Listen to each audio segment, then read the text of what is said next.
Hello everybody, this is Toys R Us and welcome to another very early edition, if you're in the UK, of Transformer Facts Friday. This is the second weekly roundup show that I like to do on this channel, which again gives me the perfect opportunity to do exactly that. Keep you guys updated with things that are going on in the world of Transformers, and let you know what's happening with this YouTube channel, and of course my Instagram, which is Toys_R_Us. First and foremost, again, a huge thank you to all. I know I always say this, but I really do mean it. It's greatly appreciated for all the support, and especially on the Showzy website. Showzy's one of the websites that I feature on here quite a lot, which is where you can get your third party and your masterpiece figures from, and I'll be showing you, I might as well show you them now while we're talking. So this is the Showzy website. You can set up your own account. It's one of the websites like in-demand stores where you get points back on everything that you buy, but if you pop Toys R Us in the support your favorite reviewer bar there, it really does help me and the channel out. And just to give you an idea of things that are on there, there's loads of figures that I've featured most of the week, including the Doctor Who little figures there. There's the masterpiece skids and mud flaps coming in. I'm going to be showing you quite a lot more of that Ironhide figure there in a second. There's last night's review of the Kill Bison figure from Iron Factory. We've got the rest of Leo Kaiser there. There's the Air Rays from the video the other day. We've also got YOLO Park figures. There's their Optimus Prime. And of course, we've got mainline figures as well, like Missing Link and like the Masterpiece Rhinox there as well. So loads of things to have a look at. They are currently on the website right now on pre-orders. Right, let's get on with the news then. And once again, this just proves that Transformers will get into every single, I suppose, nook and cranny of everybody's life. What we've got here, this is from the official Scouts BSA Toulouse Lodge website. They've revealed their new 2024 NOAC Optimus Prime and Bumblebee flap patch. So yeah, literally if you're Scouts, there is a Bumblebee and Optimus Prime flat patch there, which you can see. And as I say, there's more details on this, how you can get it via the Scouts website and indeed TFW 2005. So there you go.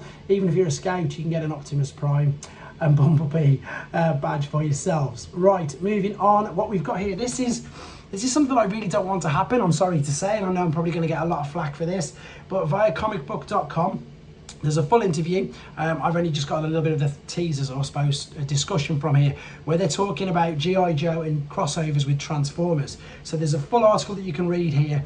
At the moment, they're all saying, oh, we don't know what the honest truth is. No one's committing to saying anything. But if you want to read more on that, as I say, if you head to, let me just get you the exact website. The exact website that you're looking for it's either on TFW 2005 or comicbook.com.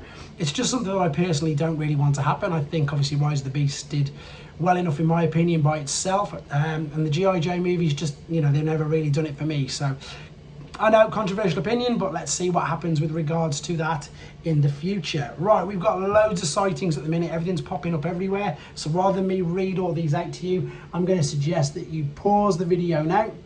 And if you want to, you can read your sightings there. So this applies for people who are, I suppose, in different parts of the world, like Chile, like Germany, Malaysia, Mexico, Peru, and Australia. Again, I get all this information from TFW 2005. They're constantly updating where members see figures that people are after, which is great.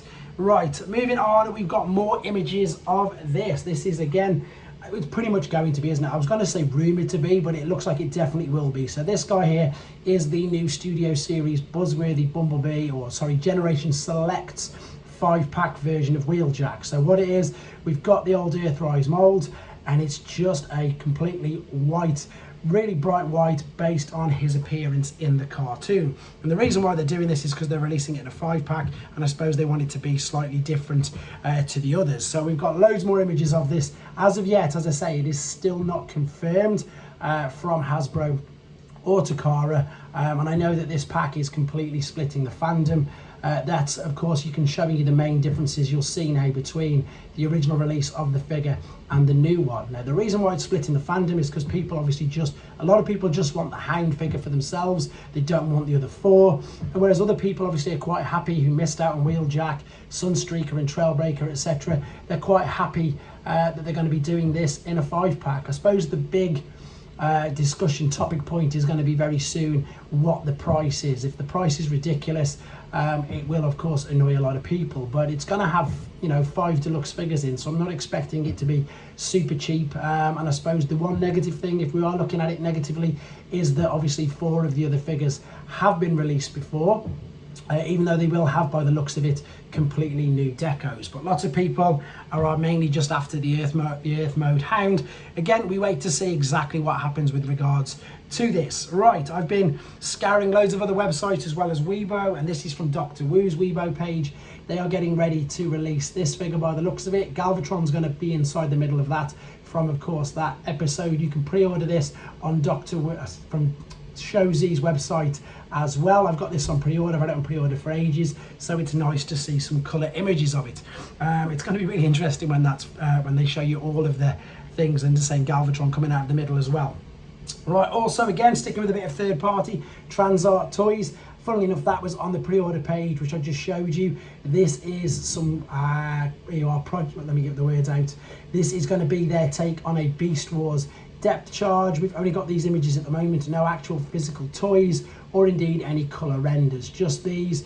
But from what I've heard and have spoken to people, Xtransbots do make really, really good Beast Wars figures, so that's something to have a look at.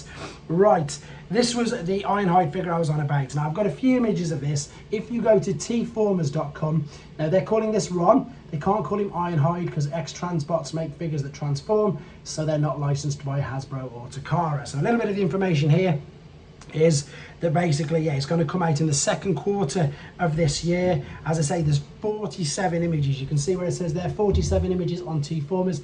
I've just got a select few. Now with these, with it being a masterpiece scale figure, there's loads of accessories. We've got different chests that you can obviously change the display on the inside of the windscreen. Apologies for the reflection. As I say, if you want to see these without the glare, head to Tformers. You've got different hands, different posability. I like the look of this. The reason why I've got this image is that's him just normal. What I mean by normal is with none of the accessories on his back, and it looks like there's very minimal kibble on his back. So again, I'm not surprised with Xtransbots. They managed to tuck everything away really, really neatly. That reminds me of New Age, where this is obviously a separate part to the figure. It doesn't obviously combine or go with the main bot mode. There is the nitrogen backpack, which you can see it says there from again one of the cartoon episodes. We've then got a rocket booster. What they love to do there, of course, is from one of the scenes in the cartoon. That was just about what I was about to say. They love to give you as many accessories as you can to create all of the scenes from the cartoons, and Xtransbots, like a lot of the other masterpiece companies, do exactly that. There's even some skis. There's just an absolute, there you go, that just proves what I'm about to say, abundance of accessories, including a different face sculpt. There's the different hands, the different weapons, and yeah, there you go. That is everything that comes with that figure. Looks really good. More news for tfcon. We've got another confirmed guest. That looks to like really be one of the best events I think that's going to happen this year. So I unfortunately will be living it vicariously through some of you guys will be there, and of course via this website, and I'll be constantly updating as we go through it as well. Right, this looks again amazing. Everything's getting ready for the 40th anniversary. This is from Icon Heroes. This is their Devastator Generation 1 pin set. So we've got all the individual robots, and of course we've got the fully combined form. There they are all in a line. Look at this representation, it's beautiful. There they come in a box with the individual pins and then the larger fully combined pin. And I love the fact that at the moment loads of companies are going for the back of the box art from the Japanese figures. So these were my favourite pieces of artwork once I found them anyway, and it's really good to see them using them on just normal standard figures. I think that's great. Right, I've got two more things. Transformers Optimus Prime Classic. This is a money bank that's coming out very soon. It's going to be $30 in shops from February 28th, and it's from Monogram Products. Bring some charm to your shelf. Is a sturdy PVC figural bank from Monogram. So that's what it's going to look like. There you go. Ideal, obviously, maybe for my little boy to start saving some of his money. And then finally, a little bit of good news. So most people might have heard or may not have heard that Hasbro's general sales weren't as good at the end of last year as they'd perhaps like them to be. However, the Transformers figures, of course, our fandom, which is brilliant, their sales rise of 25%. So it's one of Hasbro's most profitable properties. So basically that's a good sign, that it doesn't mean I can't see our beloved figures discontinuing anytime soon. This information is on all social media, and again, I've took this screenshot from Tformers. Transformers. That pretty much covers it. Yeah, we've already discovered them. That covers this part of the news. I have got even more for you, but that'll be in about 24 hours time. With regards to video reviews, I've got Voyager class animated Optimus Prime. I've done the Dead Prime from Doctor Wu, and I'm still trying to get Studio C Primus up onto the shelf and unboxed. I've got no space, but I will do my absolute best to get that done for you as soon as possible. As always, again guys, thank you very much for the support. I look forward to seeing a few of you down at the Space Bridge shop on Saturday, and I'll probably do a live actually just while I'm down there, and in the evening as well, just as a bonus one. So look forward to speaking to you all very soon. Take care.